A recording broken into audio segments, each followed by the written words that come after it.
अल्हम्दुलिल्लाहि रब्बिल आलमीन वस्सलातु वस्सलामु अला सय्यदिल मुरसलीन अम्मा बअद फ़अऊज़ु बिल्लाहि मिनश शैतानिर रजीम बिस्मिल्लाहिर रहमानिर रहीम अस्सलातु वस्सलामु अलैका या रसूल अल्लाह व अला आलिका व स्वहाबिका या हबीब अल्लाह अस्सलातु वस्सलामु अलैका या नबी अल्लाह ওয়ালা আলিকা ওয়া সুহাবিকা ইয়া নূর আল্লাহ। প্রিয় মদিনী চ্যানেলের দর্শকবৃন্দ, আপনারা দেখছেন অনুষ্ঠান প্রিয় নবী সাল্লাল্লাহু আলাইহি ওয়াসাল্লামের দান। আল্লাহ তাআলা তার মাহবুব সাল্লাল্লাহু আলাইহি ওয়াসাল্লামকে অনেক কিছু দান করেছেন, এমনকি জমিন ও আসমানের চাবিগুলো আল্লাহ তার মাহবুব সাল্লাল্লাহু আলাইহি ওয়াসাল্লামকে দান করে দিয়েছেন। যাকে চান ইমানের দৌলত দান করে দেন। যে জান্নাত চাইতে আসে আল্লাহ নবী সাল্লাল্লাহু আলাইহি ওয়াসাল্লাম তাকে জান্নাত দান করেন। নবী সাল্লাল্লাহু আলাইহি ওয়াসাল্লামের নুরানি দরবারে কেউ কখনো খালি হাতে ফিরে যায়নি। একবার আল্লাহ নবী সাল্লাল্লাহু আলাইহি ওয়াসাল্লাম সাহাবা কেরামকে নিয়ে নামাজ পড়াচ্ছিলেন। যখনই তাকবীরে তাহরিমা বলবেন, আল্লাহু আকবার বলবেন, এখনো বলেননি, এমন সময় এক ব্যক্তি এসে বলল, হে মুহাম্মদ সাল্লাল্লাহু আলাইহি ওয়াসাল্লাম, আপনি আমাদেরকে কিছু দান করুন। আমার নবী সাল্লাল্লাহু আলাইহি ওয়াসাল্লাম সাহাবা কেরামকে বললেন, একটু অপেক্ষা করো, আগে ওই ব্যক্তিকে কিছু দান করে আসি। আমার নবী সাল্লাল্লাহু আলাইহি ওয়াসাল্লাম তাকে বলেননি অপেক্ষা করো, পরে আসো, দেখা যাবে, এখন কেন এসেছো, না। আমার নবী সাল্লাল্লাহু আলাইহি ওয়াসাল্লাম কখনো লা বলেনি, লা কখনো কেউ শোনেনি। আমার নবী সাল্লাল্লাহু আলাইহি ওয়াসাল্লাম দান করলেন, এরপরে এসে নামাজ পড়লেন। আজকে আমরা প্রিয় নবী সাল্লাল্লাহু আলাইহি ওয়াসাল্লামের দান সম্পর্কে জানার চেষ্টা করব। চলুন আগে আমরা দরুদ শরীফের একটি ফজিলত জেনে নিই। আমাদের নবী মাহবুবে আরবি মক্কি মদনী সুলতান সরকার সাল্লাল্লাহু আলাইহি ওয়াসাল্লাম ইরশাদ করেছেন, আমার নবী বলেন, যে ব্যক্তি জুমার দিনে আমার উপরে ৮০ বার দরুদ পড়বে, আল্লাহ তাআলা তার ৮০ বছরের গুনাহকে ক্ষমা করে দিবেন। সুবহানাল্লাহ। প্রিয় মদিনী চ্যানেলের দর্শকবৃন্দ, আপনারা শুনলেন, জুমার দিনে, শুক্রবারের দিনে যে ব্যক্তি ৮০ বার দরুদ পড়বে, শুধু যদি আমরা এতটুকু পড়ি, আল্লাহুম্মা সাল্লি আলা মুহাম্মদ অথবা আসসালাতু ওয়াসসালামু আলাইকা ইয়া রাসূলুল্লাহ, ৮০ বার যদি আমরা পড়তে সক্ষম হয়ে যাই, তবে আল্লাহ তাআলা আমাদের জীবনের ৮০ বছরের গুনাহকে ক্ষমা করে দিবেন। আর কে চায় না যে আমার গুনাহগুলো ক্ষমা হয়ে যাক, আল্লাহ তাআলা আমাকে ক্ষমা করে দিক, মাফ করে দিক, দয়া করুক, রহমত অবতীর্ণ করুক, কে চায় না? আমরা সবাই চাই। তো প্রিয় ইসলামী ভাইরা, আজ দুর্ভাগ্যক্রমে অনেকেই নেকির কাজে তাড়াহুড়া করে না। আচ্ছা দেখব, করব, এখনো সময় আছে, আমি তো বলিনি কি আমি করব না, করব, নেকির কাজ করব, কিন্তু এখনো সময় আছে, পরে করব, দেখা যাবে, আচ্ছা ঠিক আছে আগামী মাস থেকে, আগামী সপ্তাহ থেকে, আগামী কাল থেকে, এইভাবে করে আমরা টাইমগুলো আমরা নিই। মনে রাখবেন প্রিয় ইসলামী ভাইরা, টাইম একবার যদি চলে যায় তো সেটা আর কখনো ফিরে আসে না। চলুন আগে আমি আপনাকে এই ব্যাপারে রিলেটেড একটি ঘটনা আপনাকে সংক্ষিপ্ত আকারে শোনাচ্ছি।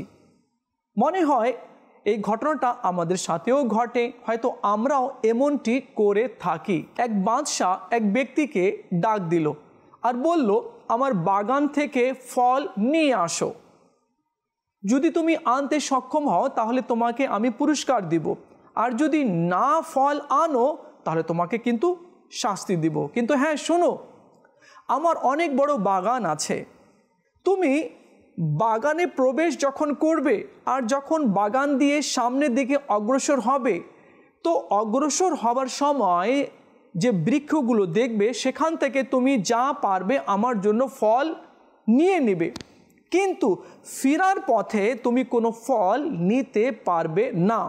সে বলল কি এটা কি কোনো বড় কথা? বাগান আছে, বৃক্ষ আছে, ফল আছে, নিয়ে আসবো আর পুরস্কারও রাজা থেকে নিয়ে নিব। সে একটা ব্যাগ নিল আর বাগানে প্রবেশ করলো।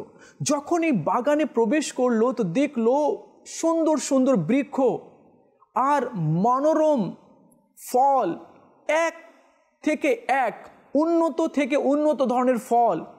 এই ব্যক্তি বাগানের এই রং আর এত সৌন্দর্য দেখে সে আত্মহারা হয়ে গেল। সে বলল, রাজা তো বলেছে ফল আনার জন্য, তো রাজাকে আজকে খুশি করে দিব, ভালো থেকে ভালো এই বাগান থেকে ফল নেব। এক বৃক্ষের কাছে গেল, দেখলো সুন্দর আনার, বেদানা টকটকে লাল। সে বলল, এই বেদানা নেই, নিলে রাজা খুশি হয়ে যাবে। যখনই পাড়াবে তো দেখলো সামনে আর একটি বৃক্ষ আছে, সেখানে আঙ্গুর রয়েছে, একেবারে মিষ্টি সুন্দর আঙ্গুরগুলো বড় বড় রয়েছে। সে ভাবলো এখান থেকেই নিই। আঙ্গুরগুলো দেখে রাজা তো একেবারে অবাক হয়ে যাবে। যখনই সে আঙ্গুর নিতে গেল, পাড়তে গেল, তো আর একটি বৃক্ষে তার দৃষ্টি পড়ল। আমের বাগান রয়েছে, সুন্দর সুন্দর আম, লাল টসটসে আম। সে বলে, এই আমই নি, রাজা হয়তো এই আম খেয়ে খুশি হয়ে যাবে।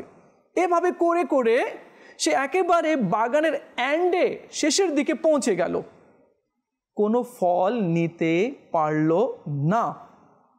রাজা বলেছিল প্রবেশ করার সময় সামনে যে বৃক্ষ পাওয়া যাবে সেখান থেকে ফল নেবে, কিন্তু ফেরার পথে কোনো ফল নিতে পারবে না। এখন সে খালি হাতে চলে আসলো। রাজা বলল, কি আমার জন্য ফল তুমি আনলে না? কি ফল বাগানে ছিল না? ছিল, তো কেন তুমি আনলে না? সে বলল, আপনি তো বলেছিলেন কি ফেরার পথে না নিতে, তো প্রবেশের সময় তো তুমি নিতে পারতে। তো সে বলল কি, আমি চেয়েছি এই গাছের ফল নিই বা ওই গাছের ফল নিই, তারপরে মনে হলো ওই গাছের ফল নিই। এভাবে করতে করতে বাগানের আমি এন্ডে শেষের দিকে পৌঁছে গিয়েছি। বাদশাহ বলল, এবার তো তোমাকে শাস্তি আমি দেব, কেননা তুমি আজকের দিনটা নষ্ট করে ফেলেছ। প্রিয় ইসলামী ভাইয়েরা, দেখুন ওই ব্যক্তির মতো আমরাও কি নিজের জীবন অতিবাহিত করছি?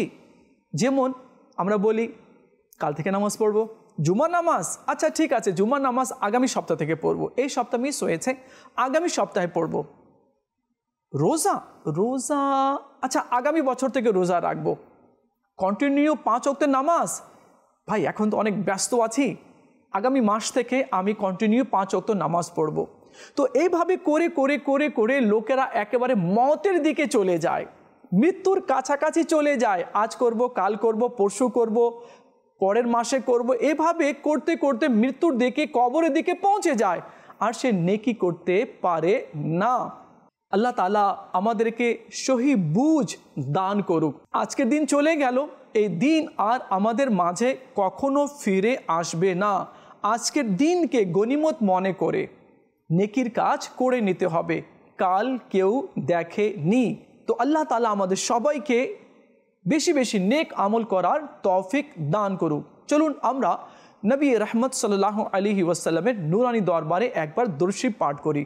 সাল্লু আলাল হাবিব সাল্লাল্লাহু তাআলা আলা মুহাম্মদ সাল্লাল্লাহু আলাইহি ওয়াসাল্লাম।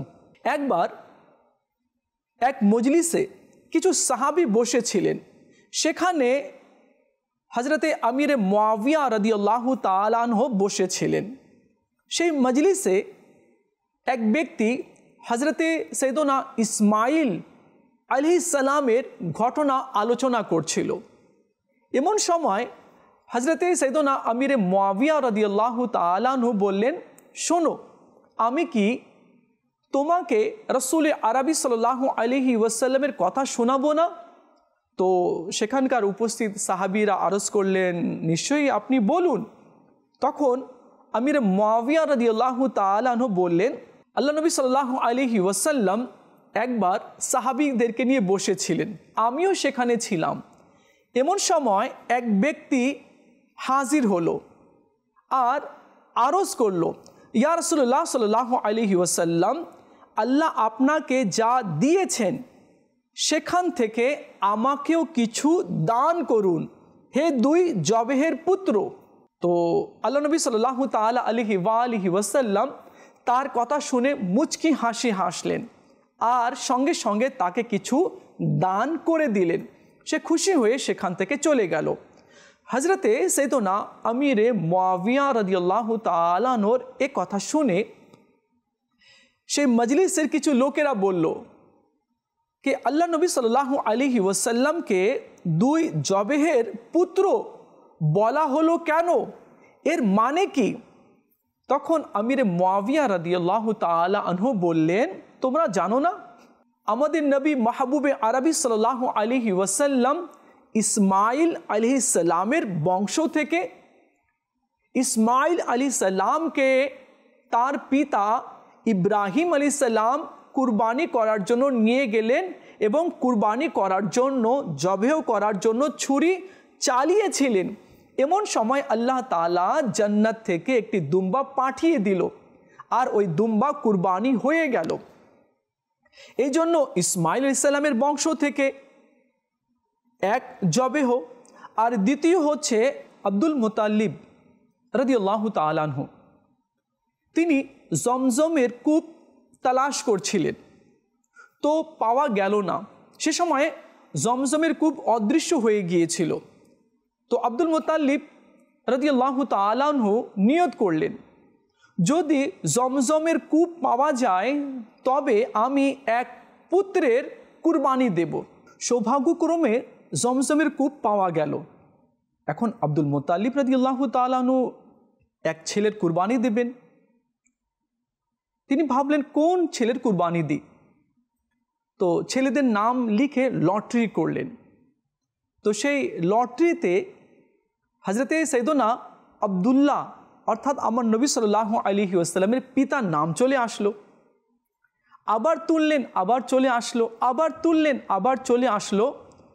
তো হজরতে সৈয়দনা আব্দুল মুতালিব রাদিয়াল্লাহু তাআলা আনহু প্রায় 1000 উট তিনি কুরবানি করে দিলেন। তো এই জন্য আমিরে মুআবিয়া রাদিয়াল্লাহু তাআলা আনহু বললেন कि ওই ব্যক্তি যে বলেছিল হে দুই জবেহের পুত্র, তো ফিদিয়া হিসাবে এখানে উট জব হয়ে গেল আর সেখানে আল্লাহ তাআলা দুম্বা ফিদিয়া হিসাবে কুরবানি করে দিলেন। তো আমার নবী মাহবুবে আরবি সাল্লাল্লাহু আলাইহি ওয়াসাল্লাম দুই জবেহের পুত্র নবী সাল্লাল্লাহু তাআলা আলাইহি ওয়াসাল্লাম এর কাছে যখন কেউ আসতো তো নবী সাল্লাল্লাহু আলাইহি ওয়াসাল্লাম কখনো তাকে ফিরিয়ে দিতেন না।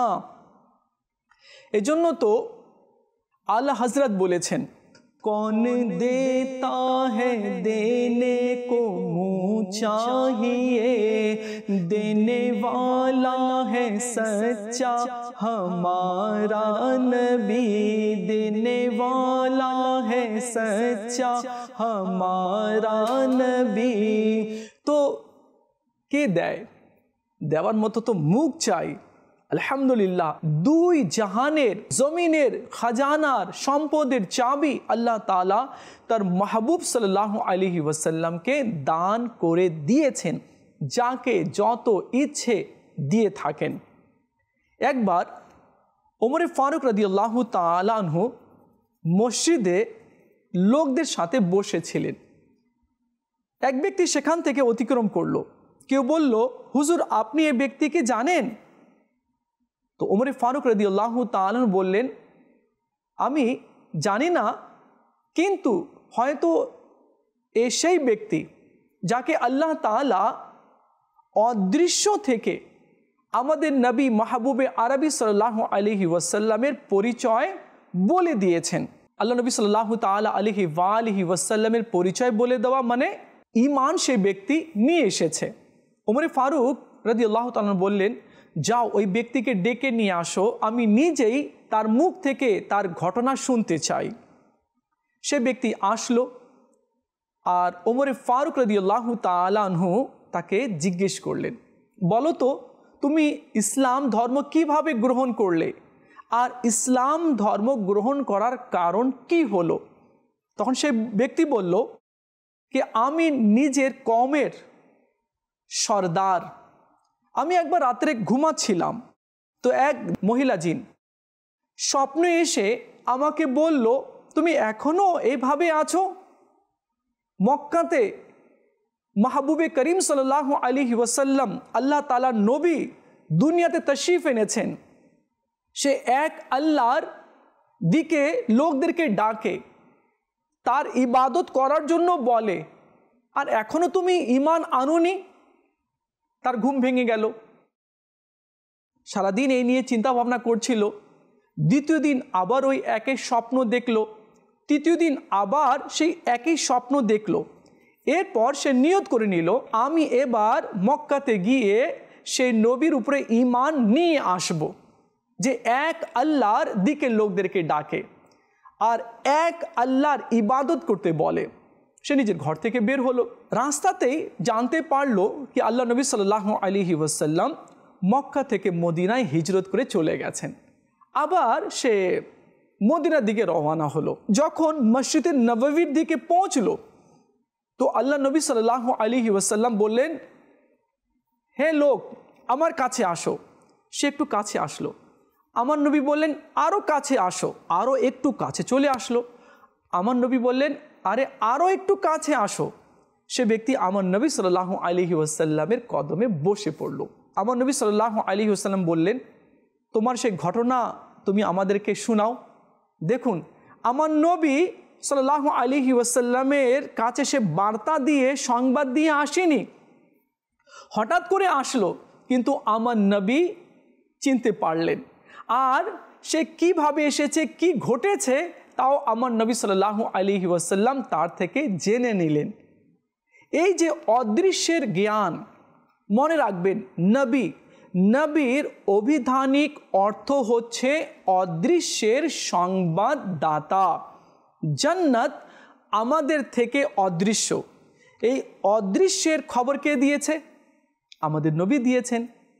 জাহান্নাম আমাদের থেকে অদৃশ্য, আল্লাহ আমাদের থেকে অদৃশ্য, ফেরেশতা আমাদের থেকে অদৃশ্য, আরশ ফরশ লৌহ কলম আমাদের থেকে অদৃশ্য, জিবরিল আলাইহিস সালাম আমাদের থেকে অদৃশ্য, ফেরেশতাও আমাদের থেকে অদৃশ্য। এই অদৃশ্যের খবর কে দিয়েছে? আমার নবী দিয়েছেন। নবীর অভিধানিক অর্থই হচ্ছে অদৃশ্যের সংবাদদাতা। আর আমার নবী সাল্লাল্লাহু আলাইহি ওয়াসাল্লামকে আল্লাহ তাআলা সব কিছু জানিয়ে দিয়েছেন। যা ঘটেছে, যা ঘটবে, যা হয়েছে, যা হবে, সব কিছু আল্লাহ তাআলা তার মাহবুবকে দান করে দিয়েছেন, শিখিয়ে দিয়েছেন। তো আমার নবী সাল্লাল্লাহু আলাইহি ওয়াসাল্লামের কাছে সে ব্যক্তি স্বপ্নের কথা বলল। এরপর আমার নবী সাল্লাল্লাহু আলাইহি ওয়াসাল্লামের নুরানি হাতে হাত রেখে কলমা পড়ে মুসলমান হয়ে গেল। সুবহানাল্লাহ, সুবহানাল্লাহ। নবী সাল্লাল্লাহু তাআলা আলাইহি ওয়াসাল্লামের নুরানি চেহারা দেখে অনেকেই কলমা পড়ে মুসলমান হয়ে গেছে। আর নবী সাল্লাল্লাহু তাআলা আলাইহি ওয়াসাল্লাম যাকে যা চান দান করেন, কাউকে জান্নাত, কাউকে ঈমান, কাউকে হিদায়াত আল্লাহর পক্ষ থেকে দান করে থাকেন। আল্লাহ তাআলা আমাদের সবাইকে বোঝার তৌফিক দান করুক। প্রিয় ইসলামী ভাইরা, আমরা আখরি নবী মুহাম্মদ আরবি সাল্লাল্লাহু আলাইহি ওয়াসাল্লামের আমরা উম্মতি। আমাদের নবীর পরে আর কোনো নবী কিয়ামত পর্যন্ত আসবে না। আর আমাদের নবী সাল্লাল্লাহু আলাইহি ওয়াসাল্লামকে আল্লাহ তাআলা ইমামুল আম্বিয়া করেছেন। ইমামুল আম্বিয়া অর্থাৎ সমস্ত নবীদের ইমাম বানিয়েছেন আমাদের নবী সাল্লাল্লাহু আলাইহি ওয়াসাল্লামকে। মসজিদে আকসাতে মিরাজের রজনীতে আমার নবী মসজিদে আকসাতে পৌঁছিলেন। আদম আলাইহিস সালাম থেকে নিয়ে ঈসা আলাইহিস সালাম পর্যন্ত সকল নবী সেখানে উপস্থিত ছিলেন। আমার নবী সেই নবীগণের মাঝে ইমামতি করালেন। আদম আলাইহিস সালাম, শীস আলাইহিস সালাম, ইব্রাহিম আলাইহিস সালাম, নূহ আলাইহিস সালাম, জাকারিয়া আলাইহিস সালাম, ইসমাইল আলাইহিস সালাম, মুসা আলাইহিস সালাম, ঈসা আলাইহিস সালাম, হারুন আলাইহিস সালাম, দাউদ আলাইহিস সালাম, সকল নবী আমার নবীর মুক্তাদি হলেন। আর আমার নবী সাল্লাল্লাহু তাআলা আলাইহি ওয়াসাল্লামকে আল্লাহ তাআলা লা মাকানে নিলেন, যেখানে কোনো নবীকে আল্লাহ নেন নেই। এমনকি জিবরিল আলাইহিস সালামকেও যেখানে নেন নেই আল্লাহ তাআলা, সেখানে তার মাহবুব সাল্লাল্লাহু আলাইহি ওয়াসাল্লামকে আল্লাহ তাআলা নিয়েছেন। আর আমার নবী বলেন আমি আল্লাহকে দুবার দেখেছি, একবার মাথার চোখ দিয়ে আর একবার অন্তরের চোখ দিয়ে। সুবহানাল্লাহ। আমার নবী সাল্লাল্লাহু আলাইহি ওয়াসাল্লাম সর্বপ্রথম শাফাআতের দরজা খুলবেন, আর আমার নবী সাল্লাল্লাহু আলাইহি ওয়াসাল্লাম সর্বপ্রথম জান্নাতে প্রবেশ করবেন। যখন আদম আলাইহিস সালাম মাটি এবং পানির মাঝে ছিলেন, তার আগে থেকে আমাদের নবী মাহবুবে আরবি সাল্লাল্লাহু আলাইহি ওয়াসাল্লাম নবী ছিলেন। যখন আসমান ছিল না, আমাদের নবী ছিলেন। যখন আল্লাহ জমিন সৃষ্টি করেনি, যখন নক্ষত্র সৃষ্টি করেনি, তারকা সৃষ্টি করেনি, চাঁদ সূর্যকে সৃষ্টি করেনি, গ্রহ উপগ্রহকে আল্লাহ তাআলা সৃষ্টি করেনি, সাত আসমানকে আল্লাহ সৃষ্টি করেনি, ফেরেশতাকে সৃষ্টি করেনি, আরশ ফরশ লৌহ কলমকে আল্লাহ তাআলা সৃষ্টি করেনি, কোনো ফেরেশতাকে আল্লাহ সৃষ্টি করেনি। তার আগে আল্লাহ তার মাহবুবের নূরকে সৃষ্টি করেছেন। সুবহানাল্লাহ। তো প্রিয় ইসলামী ভাইয়েরা, আমাদের আকীদা এটাই আছে कि अल्हम्दुलिल्लाह अज़्ज़ा व जल अल्लाह ताला सर्वप्रथम तार हाबिब सल्लल्लाहु अलैहि वसल्लमेर नूर के सृष्टि करेছেন। আর আমার নবী সাল্লাল্লাহু আলাইহি ওয়াসাল্লামকে আল্লাহ তাআলা সমস্ত নবীদের সর্দার করেছেন। আর যখন কোনো নবী দুনিয়াতে আসেনি, তখন আমার নবী হয়ে আল্লাহর দরবারে ছিলেন। আল্লাহ তাআলা আমাদের সবাইকে বোঝার তৌফিক দান করুক, আর নিজের আমল ও আকীদাকে আল্লাহ তাআলা মজবুত করার তৌফিক দান করুক। প্রিয় ইসলামী ভাইয়েরা, আপনারা দেখছেন অনুষ্ঠান প্রিয় নবী সাল্লাল্লাহু তাআলা আলাইহি ওয়াসাল্লামের দান। এই অনুষ্ঠানে আমরা নবী সাল্লাল্লাহু আলাইহি ওয়াসাল্লামের শান সম্পর্কে জানার চেষ্টা করে থাকি, নবী সাল্লাল্লাহু আলাইহি ওয়াসাল্লামের দান সম্পর্কে আমরা জানার চেষ্টা করে থাকি, নবী সাল্লাল্লাহু আলাইহি ওয়াসাল্লামের সুন্দর চরিত্র নিয়ে আমরা আলোচনা করে থাকি। তো দেখা হবে আগামী পর্বে আরেকটি বিষয় নিয়ে আলোচনা করব। ততক্ষণ ভালো থাকবেন আর মদিনী চ্যানেলের সঙ্গেই থাকবেন। সাল্লু আলাল হাবিব সাল্লাল্লাহু তাআলা আলা মুহাম্মদ সাল্লাল্লাহু আলাইহি ওয়াসাল্লাম।